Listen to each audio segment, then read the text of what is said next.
Hello everyone, this is professor सनान सारी and आज के इस वीडियो में हम एडवर्टाइजिंग का थर्ड मॉड्यूल स्टार्ट करने वाले हैं।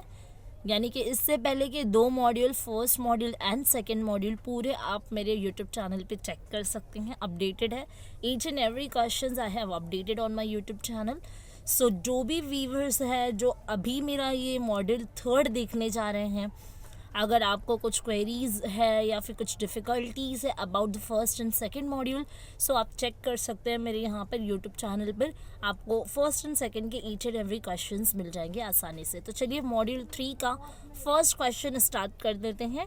क्वेश्चन क्या है यहाँ पर आप देख पा रहे हो। क्वेश्चन है हमारा इकोनॉमिक इम्पैक्ट ऑफ एडवर्टाइजिंग। ठीक है, सो इकोनॉमिक इम्पैक्ट ऑफ एडवर्टाइजिंग आज के इस वीडियो में हम डिस्कस करने वाले हैं कि एडवर्टाइजिंग के क्या क्या इकोनॉमिक इम्पैक्ट होते हैं। क्योंकि एडवर्टाइजिंग की वजह से बहुत ही ज़्यादा डिफरेंट इम्पैक्ट्स होते हैं हमारी इकोनॉमिक पे। ये कैसा होता है, समटाइम एडवर्टाइजिंग अफेक्ट्स करता है प्रोडक्ट की वैल्यू को इंक्रीज करता है, गुड्स एंड सर्विसेज का प्राइस सेट करने में हेल्प करती है एडवर्टाइजिंग, है ना। एडवर्टाइजिंग के through a consumer can easily जज द प्रोडक्ट और price of the product. Okay, फिर मार्केट में कॉम्पीट करने के लिए एडवर्टाइजिंग बहुत ही ज़्यादा हेल्पफुल होता है। और जो बिजनेस का जो साइकिल होता है उसको मेंटेन या बैलेंस रखना, ये सारी चीज़ों के लिए एडवर्टाइजिंग बहुत ही इंपॉर्टेंट रोल प्ले करता है। सो आज हम यहाँ पर डिस्कस करने वाले हैं economic impact of advertising. One by one each and every points को विल डिस्कस हो या। सो यहाँ पर आप देख सकते हो, मैं स्टार्ट कर रही हूँ इकोनॉमिक इम्पैक्ट ऑफ एडवर्टाइजिंग का first point, that is effects on the value of product. Advertising क्या होता है ना, समटाइम हम लोग क्या सोचते हैं कि जो एडवर्टाइज प्रोडक्ट होते हैं वो बहुत ही ज़्यादा और बेटर फंक्शन एंड परफॉर्म करते हैं as compare to non advertise product, but ये ज़रूरी नहीं है। समटाइम नॉन एडवर्टाइज प्रोडक्ट भी इफेक्टिव सेल्स सर्विस के या सेल्स प्रमोशन के थ्रू कॉम्पीट कर लेते हैं एडवर्टाइज प्रोडक्ट से भी। लेकिन ये फैक्ट है, इट्स ट्रू कि एडवर्टीजमेंट जो है या फिर आप एडवर्टाइज कर रहे हो अपने प्रोडक्ट को, सो एडवर्टाइजिंग हेल्प करती है to increase the value of product का वैल्यू बढ़ाने के लिए। और कंज्यूमर्स के माइंड में एडवर्टाइजिंग ये इंपॉर्टेंट रोल प्ले करती है कि advertising helps to add the value of the brand in the mind of the customers. ठीक है, सो कस्टमर के दिमाग में प्रोडक्ट से रिलेटेड या प्रोडक्ट का वैल्यू ऐड करना, ये काम कौन करता है, एडवर्टीजमेंट। सो एडवर्टीजमेंट का ये सबसे बड़ा इफेक्ट है कि ये प्रोडक्ट की वैल्यू को बढ़ाता है या प्रोडक्ट की वैल्यू या इमेज को कस्टमर के माइंड में सेट करता है to get that product. Okay, so यहाँ पर आप देख सकते हो, अगर प्रोडक्ट कंज्यूमर्स को पता रहेगा, है ना, कंज्यूमर्स अवेयर होना चाहिए। Consumers should be aware about your launch product, your produce जो भी आपने किया है। ठीक है, सो उससे अवेयर होना, कस्टमर नोन होना, इट्स वेरी मच इंपॉर्टेंट। तभी तो वो आपके प्रोडक्ट को परचेज करेगा मार्केट से, है ना। और आप कस्टमर को अवेयर कैसे करा सकते हो, with the use of advertisements. ठीक है, सो ये एक ऐसा वे है जहाँ से क्या है, कंज्यूमर्स को ईजिली घर बैठे इन्फॉर्मेशन मिल जाती है एंड ये कंज्यूमर को इस पर बहुत ही ज़्यादा फेथ एंड कॉन्फिडेंस होता है जो एडवर्टीज ब्रांड होते हैं उन पर। So automatically I can see it's a very good effect of the advertising which increase the value of product in the market. Okay, now we have second point, that is effect on profits. अब advertising क्या है ना, advertising की वजह से producer can increase the demand of his और her product. कैसा होता है ना, एडवर्टाइजिंग क्या करता है, हायर डिमांड कर देता है किसी भी प्रोडक्ट के डिमांड को। एडवर्टाइजिंग क्या करता है, हेल्प करता है इनकी डिमांड बढ़ाने के लिए। ठीक है, और जैसे जैसे डिमांड बढ़ेगा वैसे वैसे हमारा प्रोडक्शन बढ़ेगा। ऑब्वियसली ना, अगर मैं 100 यूनिट्स प्रोड्यूस करती हूँ, ठीक है, अब मैंने उसको 100 यूनिट्स प्रोड्यूस किया, उसमें से मैंने क्या किया, उसको एडवर्टीज़ कर दिया, एक मीडिया यूज़ किया, टेलीविज़न, और वहाँ पे मैंने क्या किया, मेरे प्रोडक्ट को एडवर्टीज़ कर दिया। अब मेरे प्रोडक्ट का एडवर्टीजमेंट की वजह से कस्टमर जानने लगे कि मैंने so and so product launch किया है एंड कस्टमर्स ने उसे ख़रीदना स्टार्ट कर दिया। अब कस्टमर्स तो उसको ख़रीद रहे हैं, लेकिन अब कस्टमर ख़रीद रहे हैं, अब 100 यूनिट्स ही मैंने बनाया था जिसमें से 99 प्रोडक्ट मेरा सेल हो गया। अब क्या करना होगा मुझे, अब मुझे लग रहा है कि मेरे प्रोडक्ट का डिमांड ग्रेजुअली बढ़ते जा रहा है, so I have to produce more products. So उस प्रोड्यूस करने के लिए मुझे प्रोडक्शन करना पड़ेगा, और इस प्रोडक्शन को जैसे जैसे मैं करूँगी, सो आई कैन डायरेक्टली से कि इसमें प्रॉफिट्स का पार्ट कैसे बनेगा।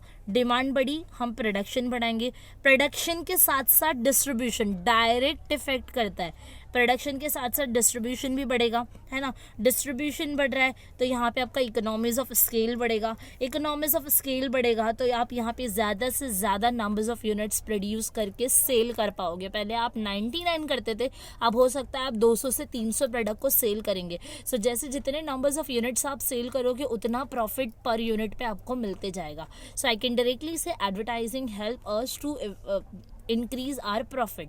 सो ये इफेक्ट्स ऑन प्रॉफिट हो गया। Then we have effects on prices. अब प्राइजेस को कैसे इफेक्ट करता है एडवर्टीजमेंट, ये देख लेते हैं।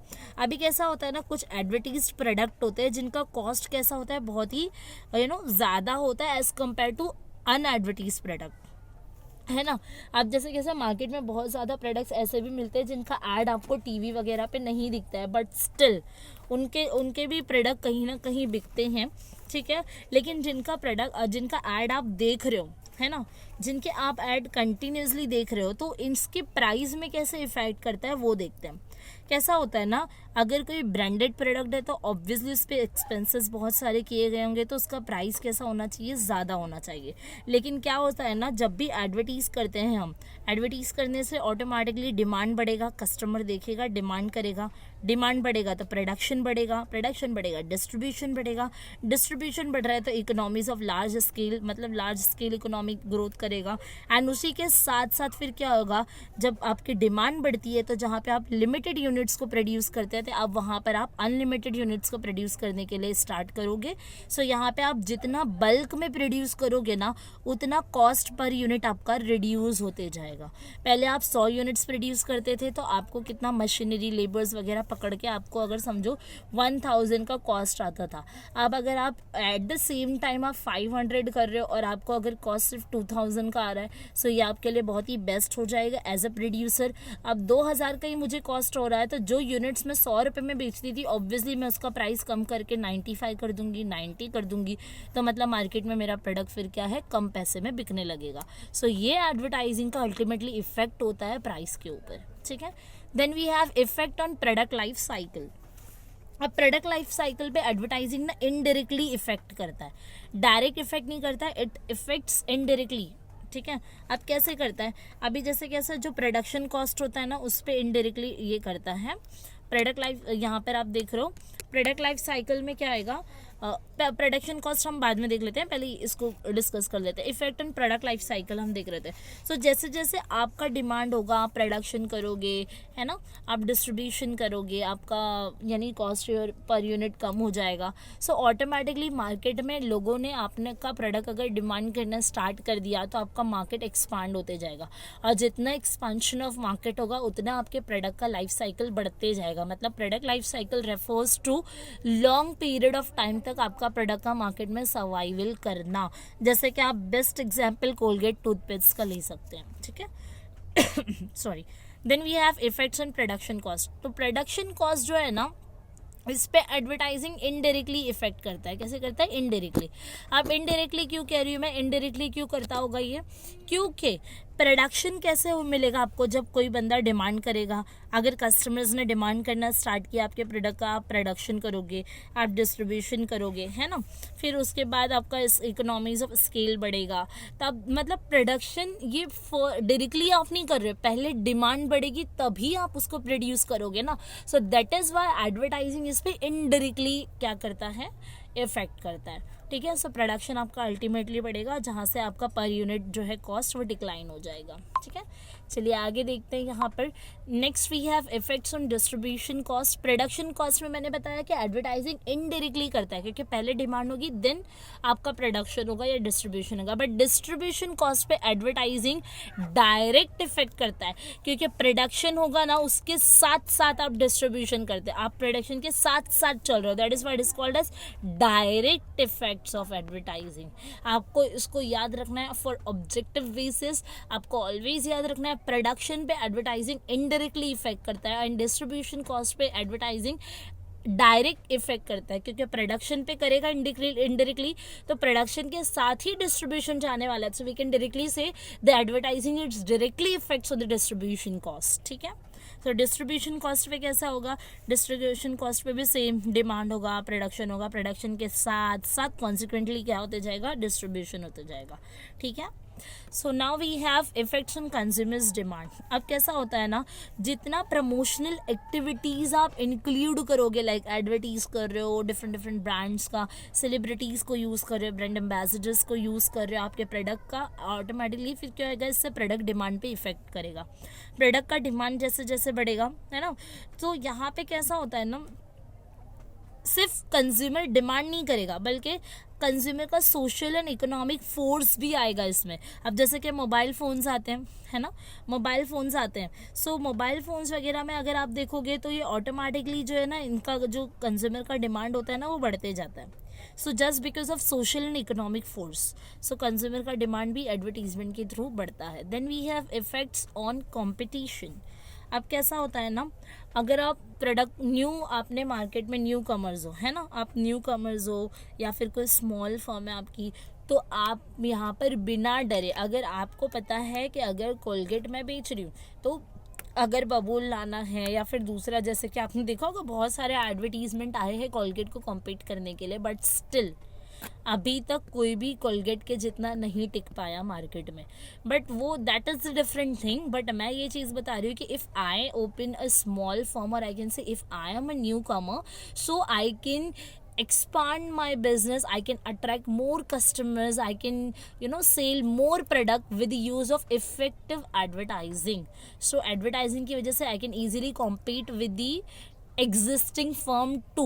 अगर मैं जितना अच्छा बेचूंगी मार्केट में, जितना अच्छा करूंगी, आप देख रहे हो आज कितनी सारे मार्केट में क्लोज कॉम्पिटिशन्स है। आपने देखा होगा पहले आप इस पे ट्रस्ट करते थे, अब उसको क्रॉस करके दूसरी कंपनीज आ गई है जिस पे ट्रस्ट आपका बैठते जा रहा है। So it is called as effects on competition just because of effective advertisement. Now we have expansion of markets. आप प्रॉपरली एडवर्टीज कर रहे हो तो ऑटोमेटिकली डिमांड आप बढ़ा रहे हो, प्रोडक्शन कर रहे हो, है ना, तो ये होता है आपका एक्सपांशन ऑफ मार्केट। जैसे कि अगर आप रोहित सर्फेक्टेंट्स लिमिटेड का अगर आप एग्जांपल लोगे, सो यहाँ पर आपने ये जो है ना, कैसा होता है ना, आपका बिजनेस आप छोटे से ही क्यों ना स्टार्ट करो, बट इफेक्टिव एडवर्टीजमेंट के थ्रू आप लोकल से रीजनल, रीजनल से नेशनल, नेशनल से इंटरनेशनली भी जाके सर्वाइव कर सकते हो। जैसे कि हम एक एग्जांपल ले सकते हैं घड़ी डिटर्जेंट का। आपने देखा होगा वॉशिंग पाउडर घड़ी डिटर्जेंट। सो घड़ी डिटर्जेंट का आपको पता है, ये कानपुर से स्टार्ट हुई थी ये कंपनी और आज पूरा इंडिया में और नेशनली ये सर्वाइव कर रही है, ठीक है। Then we have effects on economic growth. अब कैसा होता है ना, एडवर्टीजमेंट किया आपने, आपके प्रोडक्ट का डिमांड आया, प्रोडक्शन किया, डिस्ट्रीब्यूशन किया, है ना, इकोनॉमीज ऑफ स्केल बढ़ा, इकोनॉमीज ऑफ स्केल बढ़ रहा है तो ऑटोमेटिकली या फिर डायरेक्टली आई कैन से जो आपका प्रोडक्शन बढ़ रहा है ना, उससे अल्टीमेटली क्या इफेक्ट करता है, आपका जीडीपी, ग्रॉस डोमेस्टिक प्रोडक्ट्स। मतलब जितना भी प्रोडक्शन होता है उसे हम काउंट करते हैं प्रोडक्शन को ग्रॉस डोमेस्टिक प्रोडक्ट में। सो इकोनॉमिक ग्रोथ कब से कैसे काउंट की जाती है, जीडीपी के थ्रू। और जीडीपी में क्या इंक्लूजन होता है, प्रोडक्शन का। अगर एडवर्टीजमेंट की वजह से डिमांड बढ़ रही है और आप प्रोडक्शन कर रहे हो, सो दैट इज यहाँ पर आई कैन डायरेक्टली से your GDP is also increasing. So that is why I am saying that effects on economic growth advertising का हमने देखा, ठीक है। चलिए अब इसके आगे यहाँ पर लास्ट पेज है, लास्ट स्लाइड है, देख लेते हैं। Effect on brand image. अब ब्रांड इमेज क्या होता है, perception about the brand in the mind of customers. Customer आपके प्रोडक्ट को लेके क्या परसेप्शन रखता है, that is called as brand image, ठीक है। ब्रांड इमेज क्रिएट होना that is very much important. So advertisement के थ्रू फ्रिक्वेंटली प्रोडक्ट को एडवर्टीज करने से a producer can increase the brand image in the mind of the customers. Then we have effect on the brand loyalty.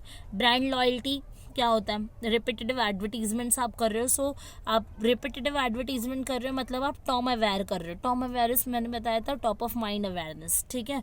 सो इससे क्या होता है, जो FMCG products होते हैं, फास्ट मूविंग कंज्यूमर्स गुड्स, तो ये सारों का अगर मैं रिपीटेटिव एडवर्टीजमेंट करूँगी, सो यहाँ पे कैसा होता है, कस्टमर्स का ब्रांड लॉयल्टी इंक्रीज होता है. मतलब कि डायरेक्टली कस्टमर नेक्स्ट टाइम फिर से आपके प्रोडक्ट को खरीदेगा ज़रूर. जैसे कि कोलगेट है, आज आप कोलगेट आपका फिनिश होता है तो डेफिनेटली आप दोबारा जाके कोलगेट ही खरीद के लाते हो. वरना आप ऐसा थोड़ी सोचते हो कि चलो आज कोई दूसरा ब्रांड यूज़ करोगे. नहीं, आप क्या करते हो, क्योंकि आपका ब्रांड लॉयल्टी और ब्रांड इमेज उस प्रोडक्ट के टूवर्ड्स आपकी परसेप्शन अलग है एंड आपका लॉयल्टी लेवल एक अलग है. इस वजह से again you will get same product. Okay, now we have effects on consumers choice.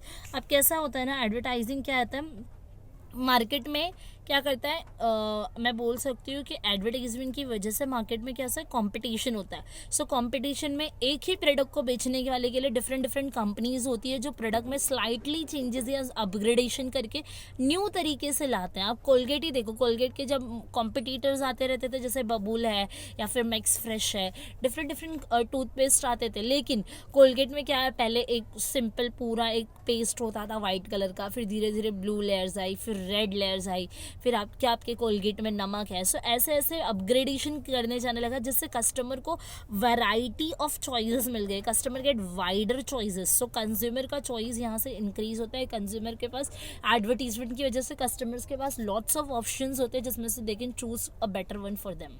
Okay, now the last one is effect on standard of living. आप कैसा होता है ना, एडवर्टाइजिंग से एक किसी भी इंडिविजुअल और ग्रुप ऑफ इंडिविजुअल्स और सोसाइटी का स्टैंडर्ड ऑफ लिविंग भी बढ़ता है. कैसे, अब मैंने बताया एडवर्टीजमेंट आप कर रहे हो तो आपका डिमांड बढ़ेगा, है ना. कस्टमर अवेयर हो रहा है, so definitely he will demand for your product. So यहाँ पे your demand will increase. Demand बढ़ेगा तो आप क्या करोगे, प्रोडक्शन बढ़ाओगे. प्रोडक्शन बढ़ाने के लिए यू नीड अ वर्कर्स और एम्प्लॉयज, सो एम्प्लॉयमेंट जनरेट होगा.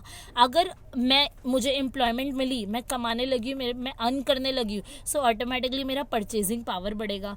परचेज कर रही हूँ तो डेफिनेटली मैं कंज्यूम करूँगी, इस प्रोडक्ट को यूटिलाइज करूँगी. अगर मैं किसी भी प्रोडक्ट को यूटिलाइज कर रही हूँ, it means I am increasing my standard of living, ठीक है, in terms of clothes, foods and all. Okay, so we have completed this topic here. If anybody have any doubts, so you can make a comment on my YouTube channel.